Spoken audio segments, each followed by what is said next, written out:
पहले राष्ट्रीय सुरक्षा का खतरा बताकर केरलम के एक चैनल मीडिया वन को इसी तरह बंद कर दिया गया। कई महीनों की कानूनी लड़ाई के बाद सुप्रीम कोर्ट ने चैनल से बैन हटाया। केरलम के बीजेपी प्रमुख राजीव चंद्रशेखर ने कॉकरोच जनता पार्टी को प्रधानमंत्री नरेंद्र मोदी और भारत के खिलाफ सीमा पार से चलने वाले ऑपरेशन का क्लासिक केस बता दिया है, जिसका मकसद विपक्ष की मदद करना और भारत को अस्थिर करना है। लेकिन ऐसी भी खबर है कि पाकिस्तान में भी कॉकरोच जनता पार्टी बन गई है। उसके पीछे किसका हाथ हो सकता है? इस तरह की बातें कॉकरोच जनता पार्टी को लेकर की जा रही हैं। राष्ट्रीय सुरक्षा के लिए खतरा बताया जा रहा है। तृणमूल सांसद महुआ मोइत्रा ने कहा है कि हमारी सरकार युवाओं से इतना डरी हुई है कि ऑनलाइन आंदोलन से भी घबरा गई।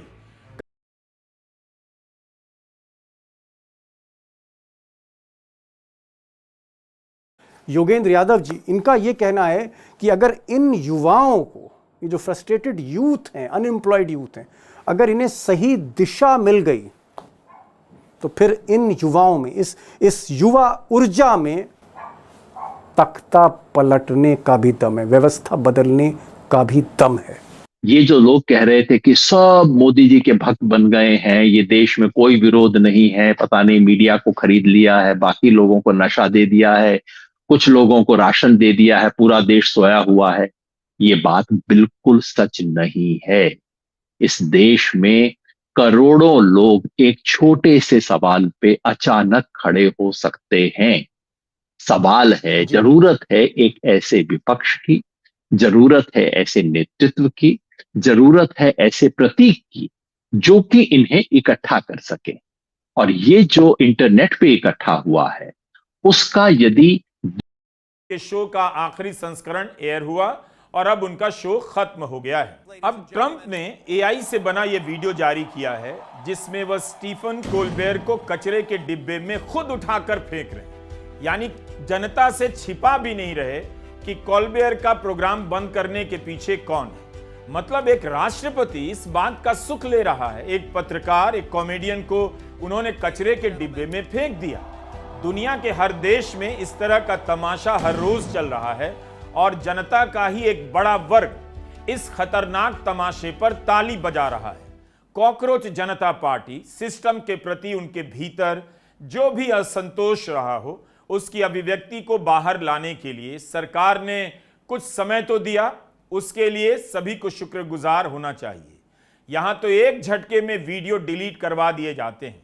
ऐसे कानून लाने की तैयारी हो रही है जिसकी मदद से 3 घंटे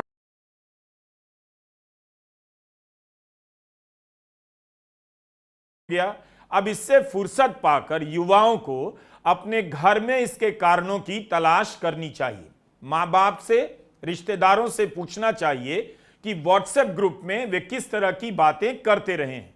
नफरती पोस्ट और झूठे प्रोपेगेंडा को लेकर बात करनी चाहिए। इतने में ही बिना घर से निकले उन्हें देश समझ आ जाएगा।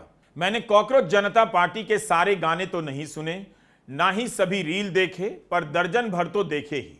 जितना भी देखा उनकी भाषा लोकतांत्रिक दायरे में ही लगी।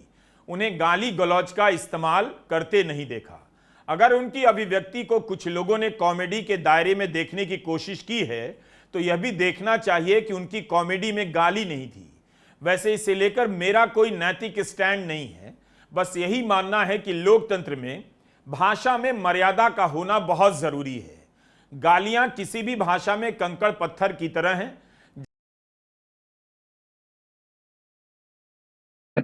आपको याद होगा, पाकिस्तान, जियाउल हक सत्ता के शीर्ष पे थे, कोई सवाल नहीं उठा सकता था, और एक इकबाल बानो लाहौर में एक गीत गाती, हम देखेंगे।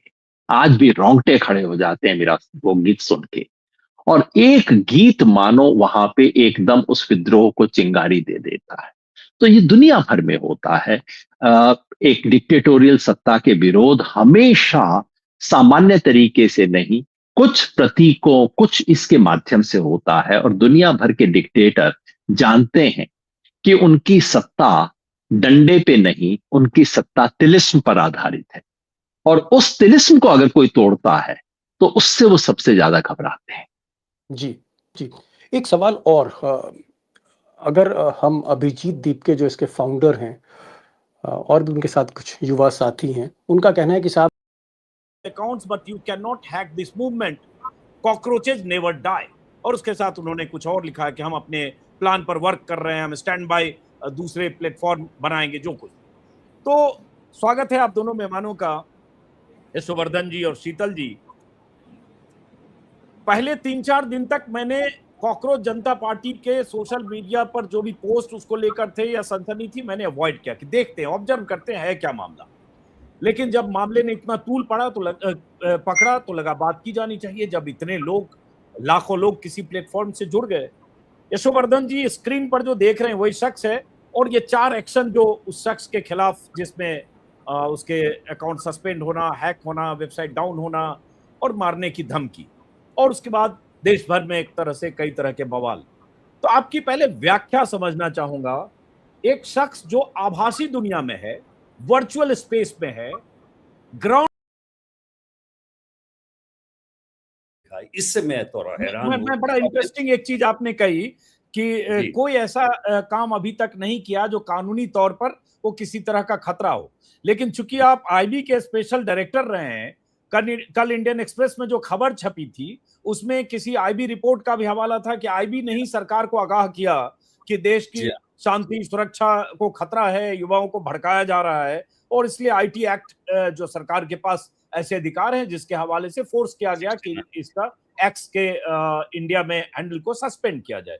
तो आप चूंकि एक अधिकारी के तौर पर देखें तो अगर वो युवाओं की आवाज बुलंद कर रहा है, अगर वो एक वेबसाइट पर ये कह रहा है धर्मेंद्र प्रधान के इस्तीफे वाली कोई याचिका पर हस्ताक्षर करने के लिए अपील कर रहा है, कहा गया 10,000 लोग उस वेबसाइट पर, माफ कर 6 लाख लोगों ने उस याचिका पर हस्ताक्षर किए, या अलग अलग मुद्दे उठा रहा है जो 4-5-6 उसके एजेंडा है, तो इसमें गैर कानूनी तो कुछ है नहीं।